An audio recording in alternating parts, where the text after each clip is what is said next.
And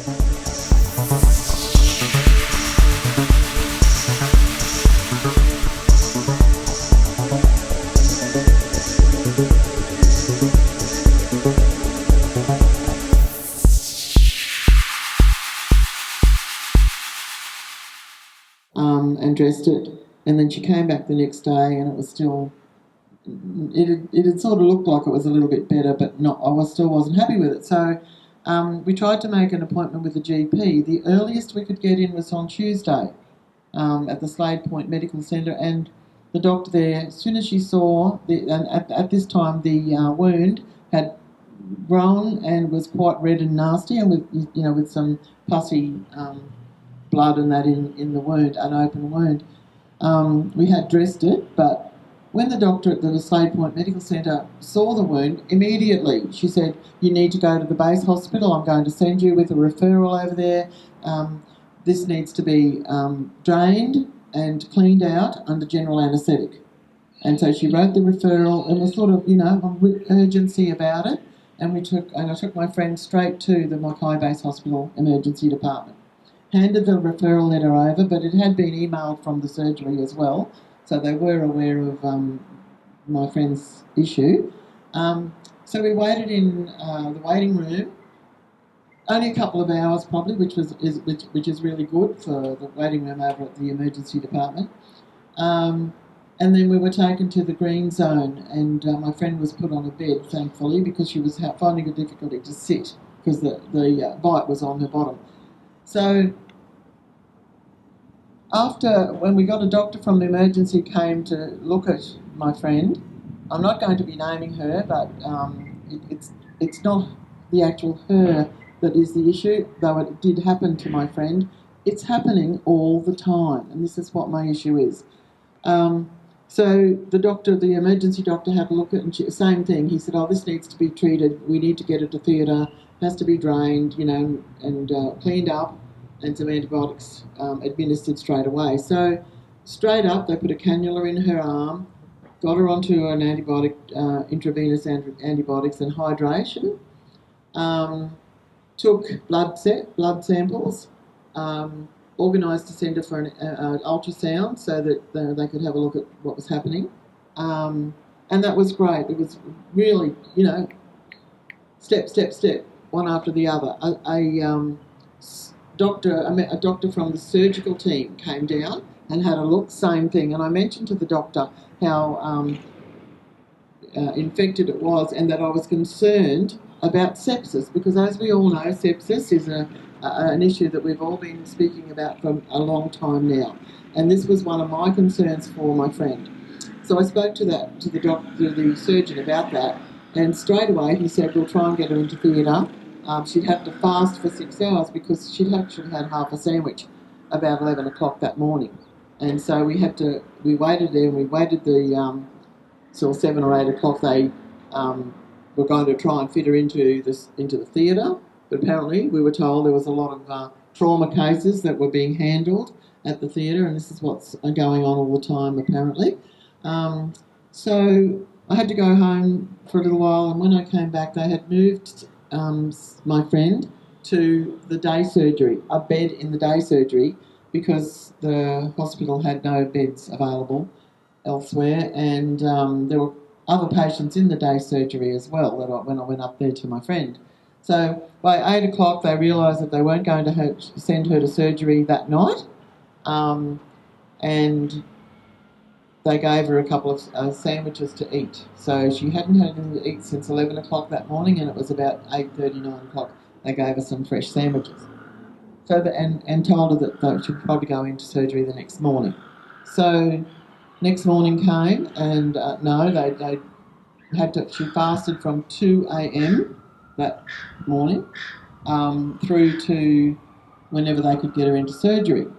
So the day progressed and nothing happened. She was moved to the children's ward, a room in the children's ward, right up in the back block of the hospital. And when I went up there, she was still waiting at late into the afternoon. nothing was happening, and like she wasn't. She just kept being told that trauma cases were having to be prioritised over her, and that they couldn't do anything about it. It was just how it is in the hospital. So this wasn't good enough. So they decided to, and her husband, who was nearly 80, he was sitting there with her. They were both concerned. They'd been married and together for over 50 years, and they were worried, as you could understand, and nobody was letting them know, keeping them up to date with what the procedure was. We had to keep asking, and I did ask them if they could possibly send my friend, to the Mater Hospital, if they couldn't help her at the base. But that wasn't followed up that day. So that night at about 9:30 or something like that, they brought her. They decided she wasn't going to surgery again on Wednesday, so they brought her in some out-of-date stale sandwiches to eat. She was so upset. She rang me. I was at home, so my husband quickly cooked some fresh fish for her and some fresh bread and butter. I took it over and asked the nurse if she could possibly eat that, and they let her. So then we came home. The next morning we went over. Her cannula had moved in her arm, in her vein, so they had, and caused a bit of a painful lump. So they took the cannula out. This was Thursday morning. She was still in the room in the children's ward. When I got there to her, they had said that they had organised a doctor to come down to the ward to put a new cannula in, because none of the nurses in the children's ward had were able to insert a cannula. They're not trained to do so. That's what we were told, and we were waiting on the doctor. So this progressed. So she's still being fasted from the night before's fish through to on the Thursday. When I came back, no cannula had been inserted in her arm. This was about 2:30 in the afternoon. No antibiotics had been administered since the morning, and she was supposed to be on regular antibiotics. I had to go to Officeworks. I had to go away for a little while, and my friend rang me to say she was so upset. She felt like she'd been abandoned by the hospital. She'd been isolated down in the children's ward. Nobody was coming to let her know, updating her on the surgery, the theatre, nothing like that. And she just wanted to go home. And I said, I'll come straight back to you. I can't get there straight away, but I'll come straight back. Please don't leave the hospital. You need to be treated.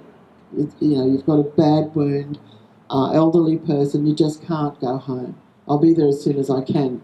So when I hung up, I rang the base hospital, asked for the nurses stationed at the children's ward, and I begged and pleaded with that nurse to please go and do something for my friend. She was in there alone, thinking nobody wanted to help her, and it seemed to be the case. I could see it. The nursing staff, I have no problem with the nursing staff at the base hospital, but they are not getting the staff, the infrastructure, the equipment and the time to handle the volume that is going through that base hospital.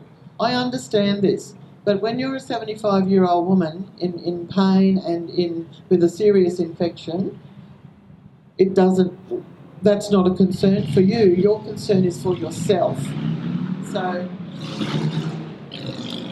I went back. When I got back, it was about 4:30, and I invoked Ryan's rule.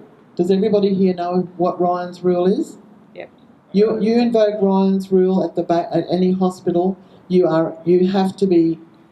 The concern has to be addressed immediately. I was on the line. I was given a number to ring, which I did, and I spoke to the gentleman there, and I told him everything more or less and more of what I've just outlined here today, to tell him what was happening.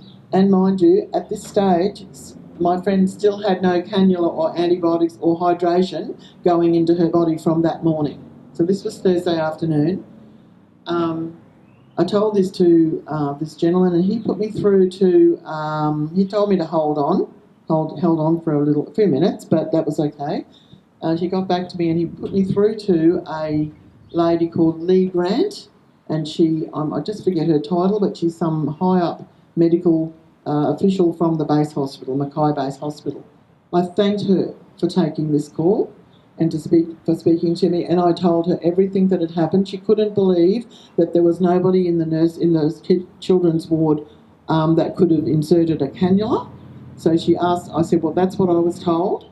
And she, amongst other things I told her, but that was one of the things, and she asked me if she could speak to the nursing staff. I handed my phone over, and she came back to me and said, there will be somebody there in 15 minutes to insert the cannula and to put the antibiotics through the intravenous cannula. And that did happen. So, and I appreciate the action that was taken, and within, that was about 5 o'clock, 5:30, 7 o'clock, my friend was in theatre having the surgery. So I am really concerned that basic treatments can only be received by invoking Ryan's rule. It should be standard procedure for everybody that goes to the hospital with a serious issue to be treated equally and to be given support, not to have to wait for 3 days to have their problem and more, like bones set and operations done, because they prioritised. I understand we have people coming through from Serena, Bowen, Collinsville, Proserpine, out of the mines, all coming into a central point at the Mackay Base Hospital. They do have a big workload, but this is not the people of the area's fault. This is the government's fault. I'm going to be I've written a letter, and including everything that happened, and I'm going to be sending it to the base hospital, to the Premier, David Crisafulli. He was in Mackay yesterday discussing things on, guess what? The Olympic Games. The Olympic Games. Millions and millions of dollars are going to be spent on the Olympic Games. Do we really want an Olympic Games in Queensland? No, we don't. We want a hospital system. We want a hospital system that's going to help us, not an Olympic Games. He was in Mackay. I actually commented on a post that said he was in Mackay and said to him, please go over to the Mackay Base Hospital and speak to them about some funding. But he's going to get a copy of this letter, as is Andrew Wilcox, the federal member for Mackay, for Dawson, and Nigel Dalton, the state member for Mackay. They are all going to receive a copy of this letter. So my issue is that sepsis was a major issue with my own family. My own family, we've dealt with sepsis. Luckily, we had a good outcome. There are a lot of times when it's a terrible outcome, and I brought that subject up on many occasions with the nursing staff. But I was sort of said, oh, we understand what sepsis is, but that didn't help, because I believe that there's a really dire need for sepsis to be in the forefront of anything. Anything. It doesn't have to be a wound. It can be a cold. It can be anything. It can be, lung troubles. It can be earache, whatever. But anyway, I kept bringing that up. I did with Lee Grant as well, and she understood. The immediacy was brought back. So from the day we went from the medical centre at Slade Point to the hospital, the urgency had just fallen away. All of a sudden, with Ryan's rule, the emergency and the urgency of the situation was brought back on. But that took 3 days. And this poor woman and her husband were just beside themselves, worrying about what was going to happen. So I've also been made aware that when Nigel Dalton, our member for Mackay, was voted in the last election, over his desk, 70% of the complaints he received over his desk were about issues with the Mackay Base Hospital. Now that is amazingly ridiculous. And I've seen it myself. I've been in the emergency department with friends and family over the last couple of years, sat there and watched the public being triaged in the waiting room. triaged in the waiting room discussing their personal medical issues around amongst a number of strangers. That's not correct.